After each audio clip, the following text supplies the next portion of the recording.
welcome to my channel. Today I'm going to be sharing with you all of the books that I read in 2016. There's already a blog post on this if you want to watch that. Watch it. Already messed up. There's already a blog post on this, and if you want to read that, you can go into the description below where I will put the links. But I decided to do a video as well because not everyone reads blogs. So, the first book that I read in 2016 was A Court of Thorns and Roses by Sarah J Maas. I gave this book a 4 out of 5 stars. There is a full review of this book on my blog, which I'll also link below if you want to read that. But my main reasons for giving this 4 out of 5 stars is because I did not like Feyre at the beginning.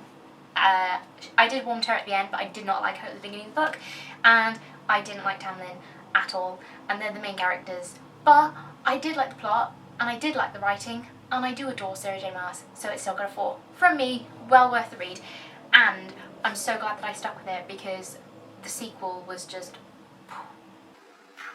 So if you don't know, this is a retelling of Beauty and the Beast.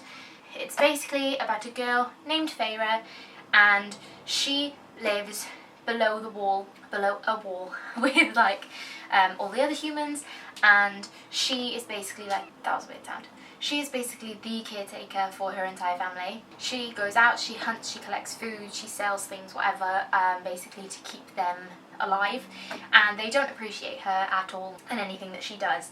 And she basically accidentally kills this wolf who happens to be a fae from above the wall, which the penalty is then that she basically has to go and live with the fae people above the wall. And there's a curse, there's all sorts of stuff that happens, but I'm not going to spoil it. It is good, you should go read it. Court of Thorns and Roses. The second book that I read in 2016 was A City of Ashes by Cassandra Clare. Unpopular opinion, I'm not a massive fan of the Shadowhunter series. It's okay, it's not mind-blowing. Like, I mean, there's a lot of hype surrounding these books, and I think it was too much. And I read them and I didn't hate them, but I also wasn't blown away. I'm still reading this series, but it's going very slowly. So I also gave this a 4 out of 5 stars because it was okay. It was technically good, the plot's alright, it was fine. The third book I read in 2016 was Keep Your Friends Close by Paula Daly. I was not expecting to enjoy this at all, to be honest. It's not the kind of book that I usually read.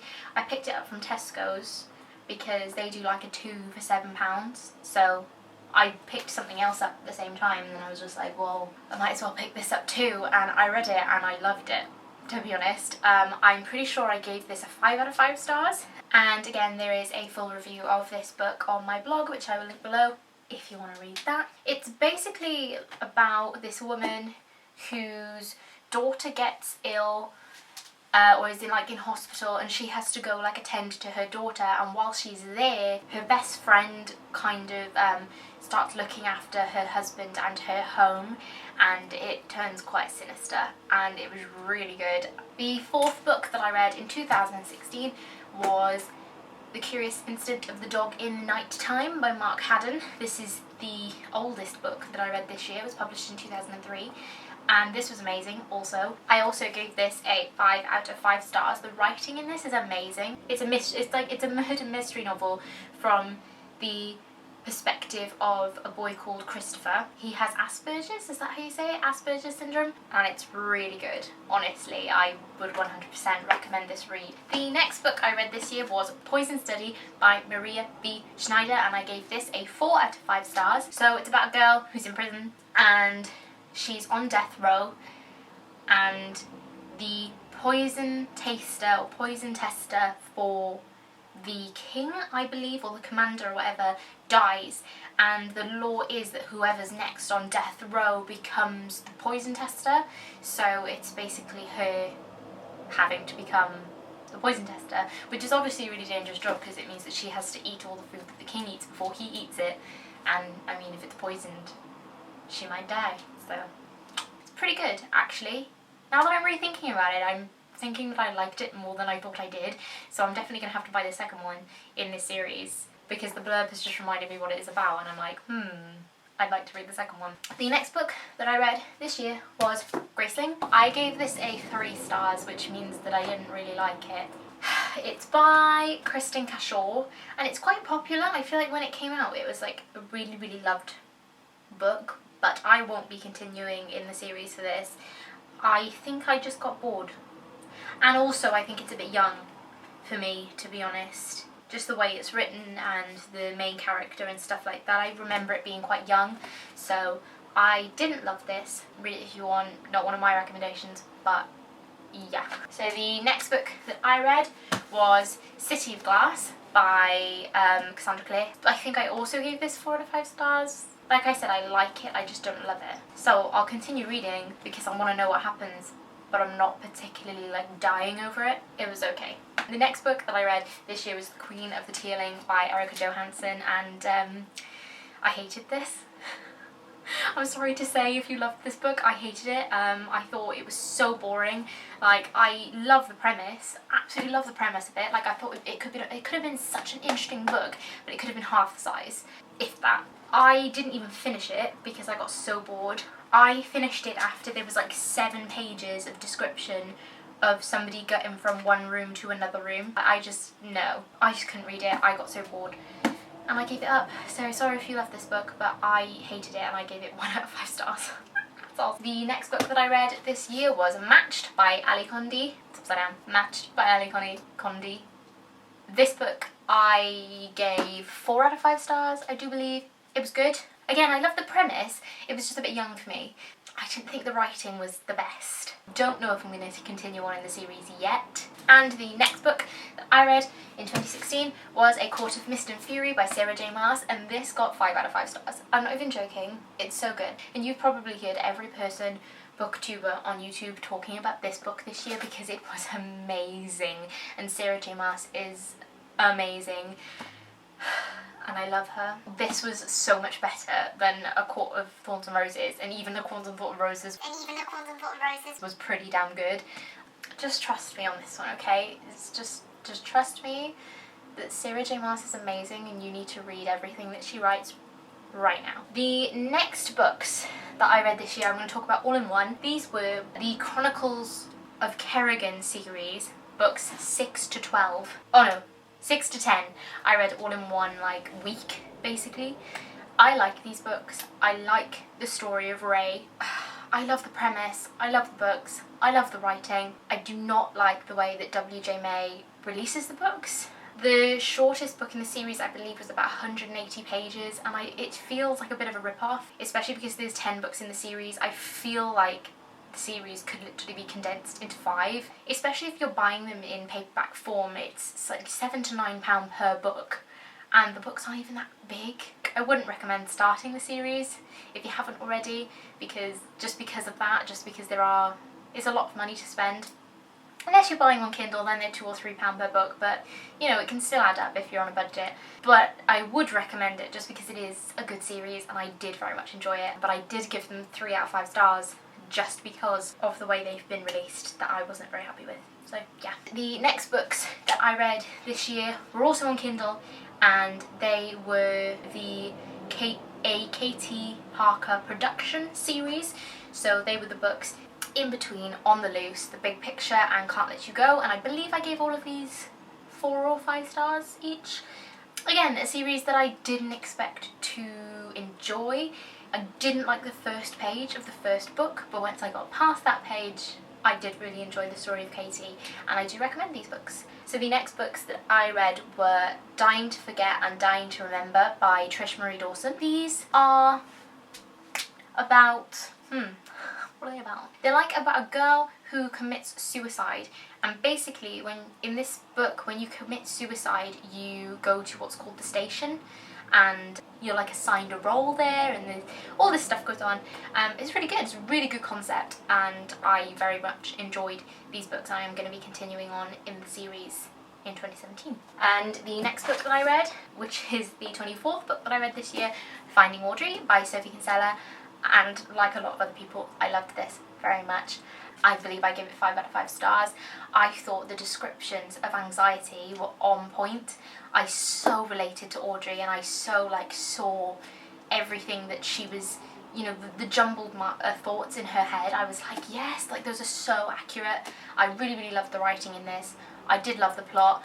I don't know about the ending. I think it was okay. It's a book at the end of the day. They've got to write a cushy ending because people have got to like it. So I don't mind. As long as you don't take the ending too seriously, I believe, you'll be fine. You'll like it. I've also done a full review of this book on my blog, and I will link that below. And I also did a review for Court of Mist and Fury, if you want to read that too. The next book that I read this year was Nerve, and that is by Jean Ryan.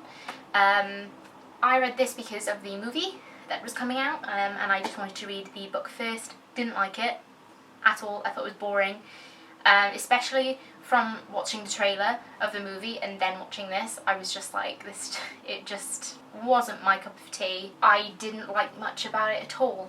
I did write a full review on this, which you can see below, and see what I did like about it and what I didn't, but overall was not my cup of tea. And the next book that I read this year was Empire of Storms. Don't have that with me. It's in uni.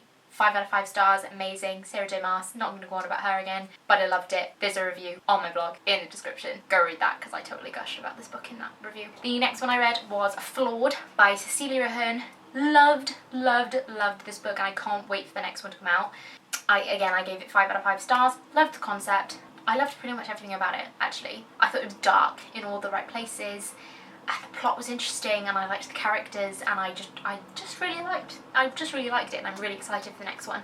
Sorry if there's a change in lighting. My camera died and I had to charge it, and now I'm back. There's only a few more books to go anyway. So the next couple of books that I read this year were the Kinderly series by Karen Amanda Hooper, and I love these books. They're probably one of my favourite series. Literally, it's so good. I've read them twice now. This time was my second time reading them. Probably the third time reading the first book though, because I love the first book most. They all get 5 stars. Really interesting premise, something that I've never really come across before in any books. The idea is that the main character is Mariah, and she is, part of, I don't know how to explain them without giving anything away. Basically, the plot is about reincarnation, soulmates, magic, and memory loss. The premise of the world is when you die, you go to this higher place, and in that higher place, you get to decide whether you want to erase or retain your memories from the previous life.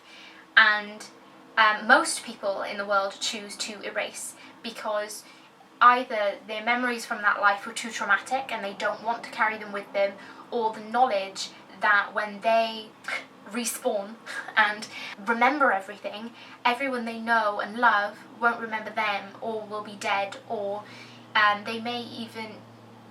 Normal people don't have control over where they come back either or when, so they may come back to a worse life than they had before, an abusive family, things like that. So most people choose to erase. But there are certain families where people have chosen to retain their memories, and it kind of seems like if you retain your memories enough, you become an element, which is basically a person with some sort of power who is able to control where and when they come back into the world. I'm sorry, this is so dark right now. And the story follows this Kinderly, which is what these families are called, who all choose to retain their memories and are a little family. And I'll just say it, their main member, Mariah, she's basically top of the food chain. They all love her. For some reason, unknown reason to them, she chooses to erase. And the story follows her and how she is reunited with them without knowing who they are. And obviously all of them know who she is, and it's them trying to get her memories back and trying to make her realise that she is part of their family again. It's really good. 100% recommend. And she's an indie author, so she does not get the recognition that she needs for this series because it is amazing, so you should go and read it. 100%, I recommend these books as much as I recommend Sarah J Maas's books. That's how much I love them. And last but not least, the final book that I read this year was the first book in the Lunar Chronicles series, Cinder by Marissa Meyer. And this is a retelling of Cinderella. When I say retellings, they're all quite loose retellings because, I mean, it's not just like, it's not exactly like Cinderella or anything. I think I gave this 4 out of 5 stars. I liked it, was good, didn't love it. It didn't make me like sit on the edge of my seat. Didn't really like Cinder, to be honest, as a character that much. I didn't really relate to her. Like, she was a good character, I just didn't relate, which was a major, like, my favourite books are the ones where I really connect to the main character. So it's basically about a girl named Cinder, and she's a cyborg. In this society, if you have a massive injury where you would usually die or lose a limb or something, instead of that, they basically give you robotic parts so that you can continue life. But these cyborg people are really looked down on by the rest of society, and she's like treated like a slave by her adopted family. She meets a prince called Kai, and stuff happens. You can kind of guess along the lines of where it goes, because like I said, a retelling of Cinderella, but it's a lot more depthy than that. She doesn't just like turn up at the ball and then everything's great and they live happily ever after. That doesn't happen. There's more depth to the story than that. I am continuing with the series. I just finished Scarlet and I'm liking the second book better, I think. So yeah, that is all 31 books that I read in 2016. My goal for 2017 is to read 32 books. And I hope you enjoyed this, and I hope you maybe got some inspiration to read some more books this year. So definitely let me know if you've read any of these books, and let me know what you think of them, and let me know if you're going to read any of these books in 2017. Thank you so very much for watching, and I will see you next time. Bye!